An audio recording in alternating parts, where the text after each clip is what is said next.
We have another ship colliding into a bridge and a partial bridge collapse, this time in Galveston. A large barge slams into Galveston Bridge, stranding thousands on Pelican Island. And as the Biden administration continues funneling billions of dollars to Ukraine, Secretary of Transportation Pete Buttigieg nowhere to be found. America's infrastructure continues deteriorating. What happened today? A large barge crashed into a bridge in Galveston, Texas, causing a partial collapse. At approximately 10 a.m., according to Galveston Country OEM, a barge owned by Martin Petroleum collided with the Pelican Island Bridge that connects Galveston Island to Pelican Island. Power was temporarily interrupted to Pelican Island, which is home to Texas A&M Galveston. Secondary power has been restored. And reports that a barge crashed into the Pelican Island Bridge causes the section to collapse.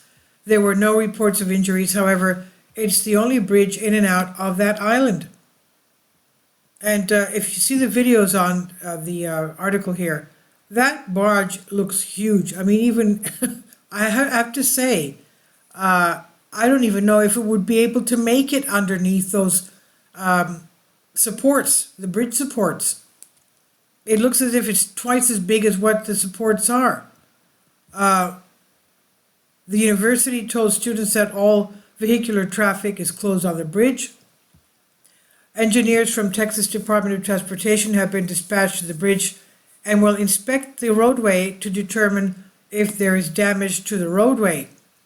The incident comes nearly 2 months after the massive container ship lost power and rammed the Francis Scott Key Bridge in the port of Baltimore, paralyzing the entire port. The vessel has yet to be removed from there in Baltimore. The footage on X shows the bridge connecting Pelican Island to Galveston did not have timber shields or any bumper system to deflect a direct blow from a vessel. The New York Times recently reported that dozens of bridges across the nation are vulnerable to these types of ships striking the supports, and after today, that threat remains clear. There are dozens of major bridges that lack shields to block wayward ships, and most of them are in the on the East Coast. America's foreign enemies are getting a lot of ideas for these bridge strikes. It's time for taxpayers to demand the government protect critical infrastructure instead of squandering nation's wealth somewhere else. And this is on 000's by Tyler Durden. Please leave your comments. Thank you for your support. Please support my Patreon account. The daily posts are 5 videos daily, and they are totally different from what I have on my YouTube channel. Thank you so much for your support and that you find all my content so interesting. You'll find the Patreon account details in the description box below.